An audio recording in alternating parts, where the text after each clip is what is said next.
মাত্র 10 টাকার আমুল স্প্রে দিয়ে এত সুন্দর মিষ্টি বানানো যায় আমার কল্পনাতেও ছিল না। আমি না বানালে হয়তো এটা আমি ধারণাও করতে পারতাম না।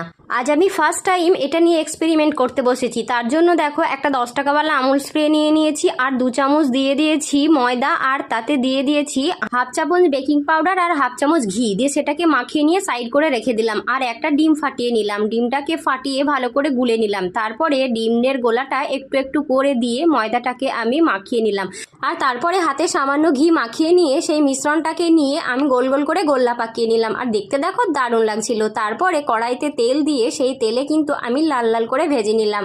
আর জানো তো, ভাজতে গিয়ে সঙ্গে সঙ্গে নাড়তে হতো, আমি কিন্তু নাড়িনি, যার জন্য আমার একটুখানি পুড়ে গিয়েছিল। তারপরে কড়াইতে জল দিয়ে 2টো এলাচ দিয়ে তারপরে দিয়ে দিয়েছিলাম নলেন, আর নলেন গুড়টা দিয়ে ভালো করে ফুটিয়ে চিরা তৈরি করে দিয়ে দিয়েছিলাম ভেজে রাখা মিষ্টিগুলো। খেতে কিন্তু দারুণ হয়েছিল। তোমরা অবশ্যই বাড়িতে একবার ট্রাই করো, আর ভিডিওটা ভালো লাগলে প্লিজ লাইক করো। আজকের মতো টাটা।